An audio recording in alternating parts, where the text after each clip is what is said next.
Cela fait maintenant plusieurs jours que je suis arrivé à Natal. C'est ici que nous devions nous retrouver, mes amis et moi, Chris et Jen à bord de Skylark et Marcus à bord de Samudra.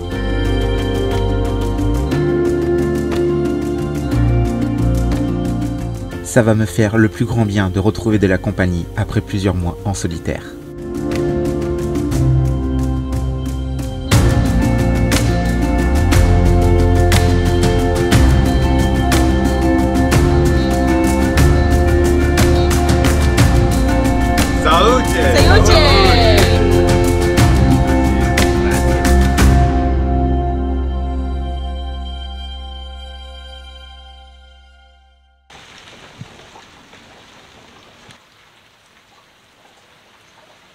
Alors ça c'est le bon côté d'avoir les grosses pluies torrentielles. Regardez un peu ça. Ça faisait super longtemps que j'avais pas rempli de l'eau.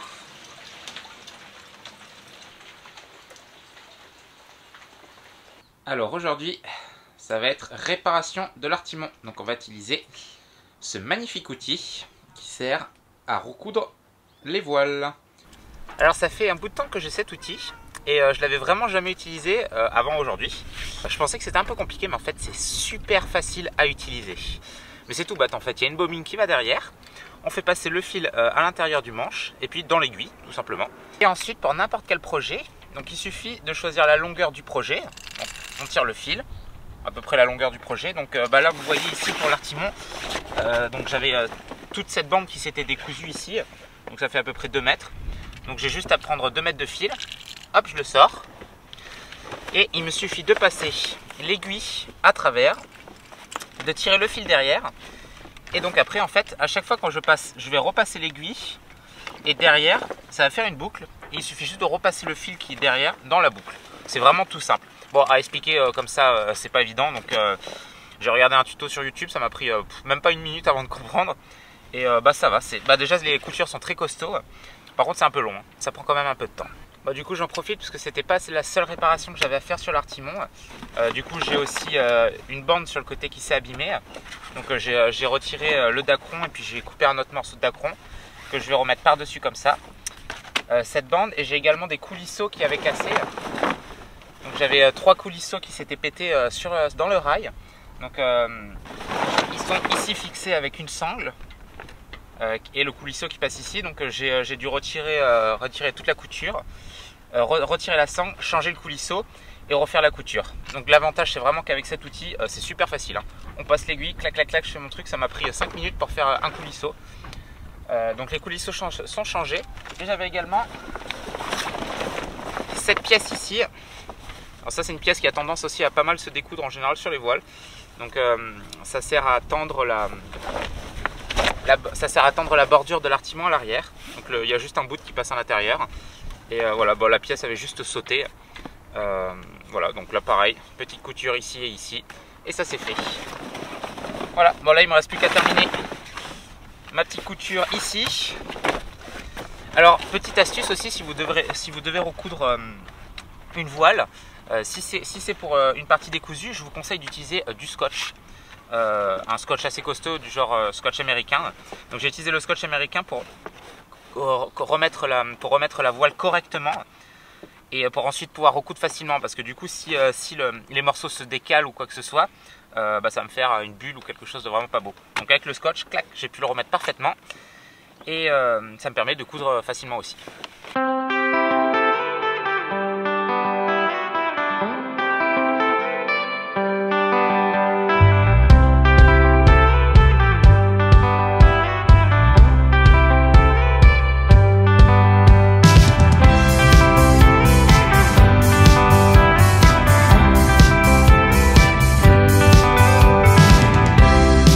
Well, I never know what to do with you.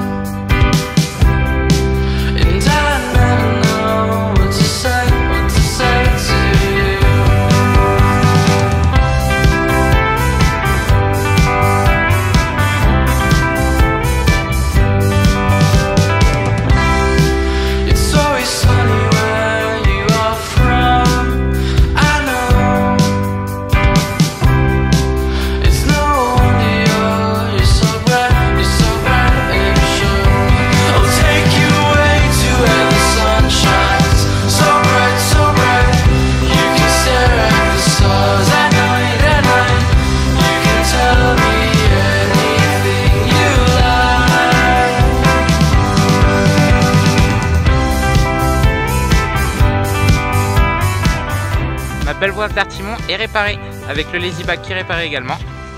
Ah, ça fait plaisir à voir. Bon alors Natal, c'est une grande ville, hein, et puis vous savez que moi c'est pas trop mon truc, hein, les grandes villes, je préfère les endroits sauvages et reculés.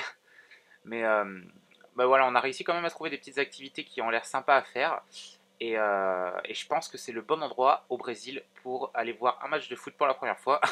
Bon alors le foot c'est pas du tout mon truc, hein, mais bon, ici c'est un sport vraiment national, ils adorent ça. Et je pense qu'il peut y avoir une sacrée bonne ambiance, et puis pour voir pour une première fois ça peut être original.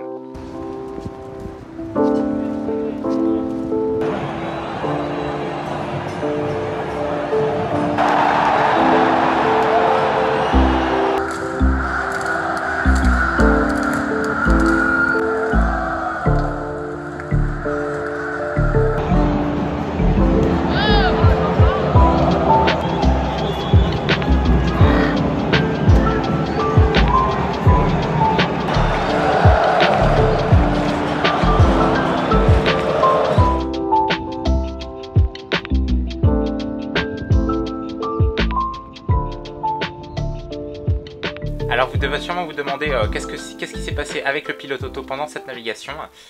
C'était un petit peu compliqué de filmer, donc je n'ai pas filmé quand j'étais en navigation. Mais là j'ai réouvert le pilote, je vais refaire la pièce ici parce que je l'avais mal faite en navigation, enfin c'était pas évident à la faire. Donc là je peux la refaire facilement à plat. Je vais vous faire une reproduction de la pièce que j'ai façonnée en mer avec exactement les mêmes outils. Alors voici avec quoi j'ai commencé. Et c'est un petit peu similaire à cette fameuse pièce, un peu la même taille. Donc je me suis dit, je vais essayer de refaire une pièce similaire avec ça. Alors premièrement, je l'ai percé à la scie cloche. Et tac, je suis arrivé à cette pièce-là. Alors du coup, ce qui n'était pas évident, c'est que c'est de percer avec la scie cloche, parce que le fer au centre, c'est pas du gâteau. Et j'avais pas la bonne taille, donc j'ai dû percer plus petit. Et ensuite, j'ai dû limer tout le tour pour que ça fasse à peu près la taille de cette pièce à l'intérieur. Bon, là le plus facile est fait, maintenant il s'agit de faire les dents. Voici donc l'outil que j'ai utilisé pour faire les dents. Donc c'est juste la lame d'une scie à métaux. Là maintenant il va falloir que je fasse un compte de dents. Donc il y en a 76. Je vais essayer de faire des traits et puis faire ça tranquillement.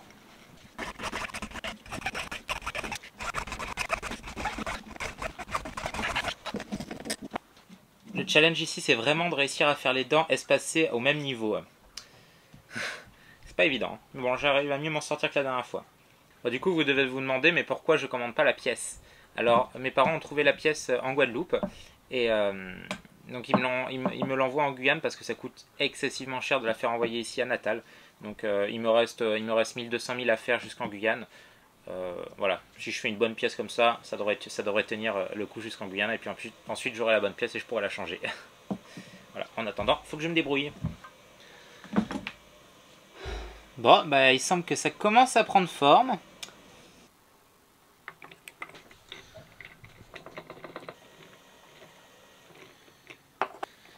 Et voilà le résultat. Bon, ça fera l'affaire le temps d'arriver en Guyane, hein, du moins j'espère. Bon, je l'ai un peu mieux réussi que l'autre, donc je pense que ça peut tenir un peu plus longtemps. Aujourd'hui, c'est le grand départ de Natal. Je pars en même temps que Skylark et on se dirige à Lençóis. Bon, chut, faut pas le dire normalement. On a dit qu'on partait pour la Guyane française, on a déjà fait les papiers de sortie. Mais bon, j'avais demandé à l'immigration, il m'a dit ouais, c'est bon, ça passe. Donc on s'arrête à Lençóis qui est à 650 000 d'ici. En principe, on a du courant, énormément de courant avec nous. Et 20 nœuds de vent portant, ça devrait être royal. Enfin, j'espère. Allez, c'est parti.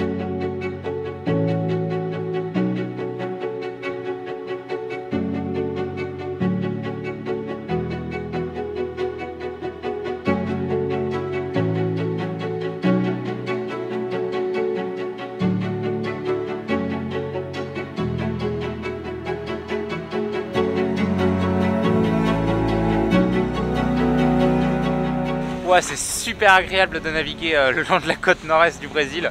Putain, le top quoi, il n'y a pas du tout de houle quoi, c'est que des vagues. Et il y a quoi, 1 mètre, 1 mètre 50. Alors là ça roule pas du tout, plein portant, avec 2 nœuds de courant pour moi. Donc là je suis à 7 nœuds, non je suis à 6 nœuds 8 en moyenne depuis que je suis parti. Et c'est vraiment le top quoi. Ah, ça change de la traversée.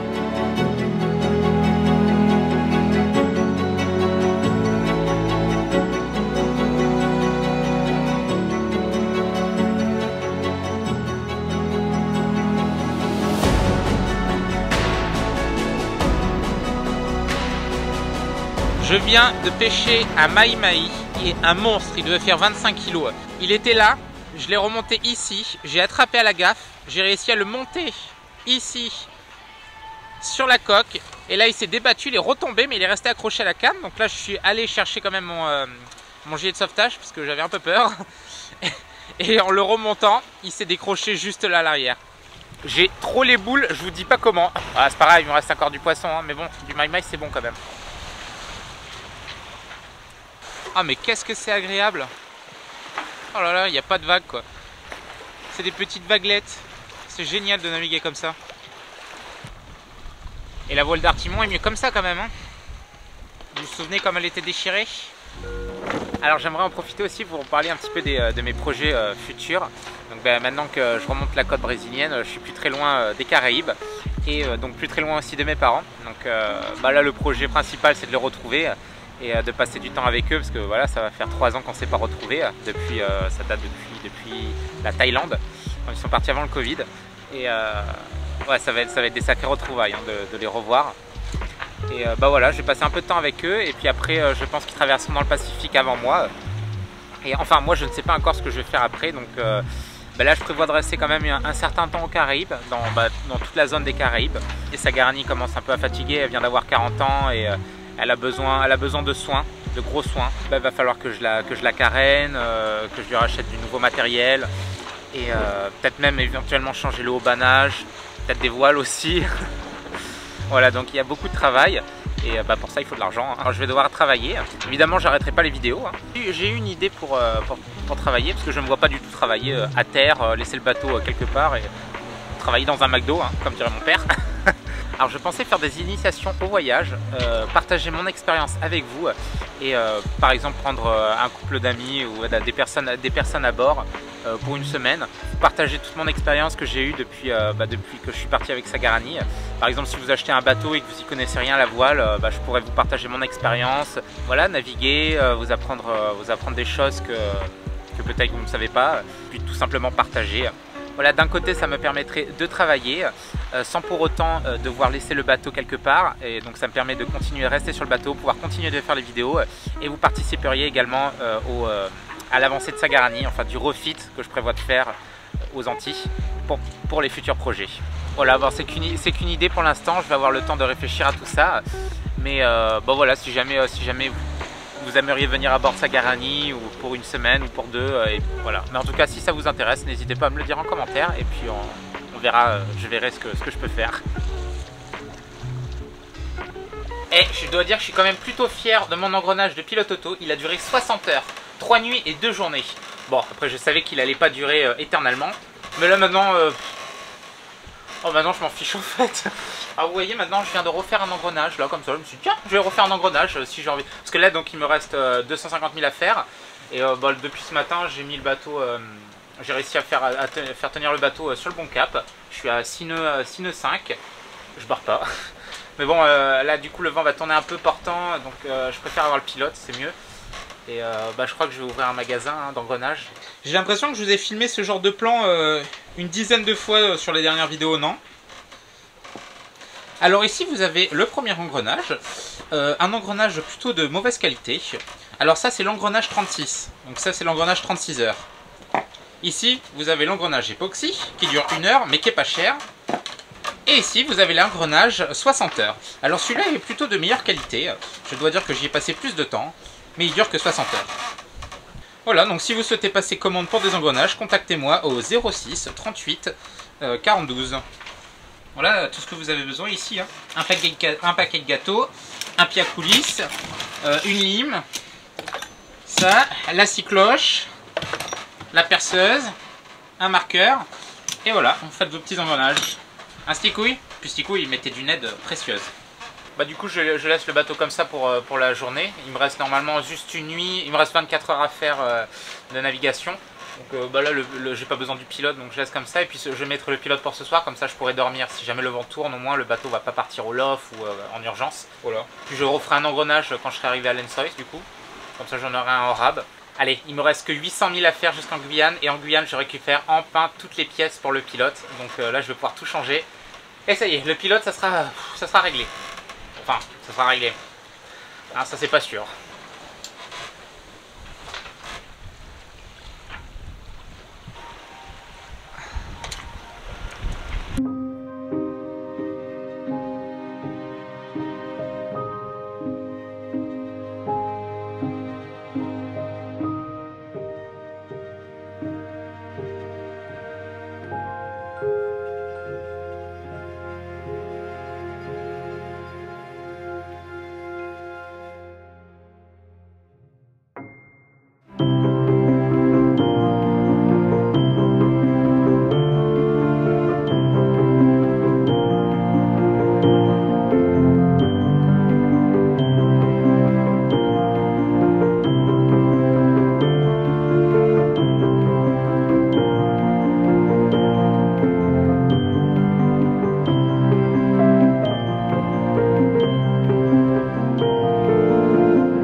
Regardez-moi ça, c'est pas beau?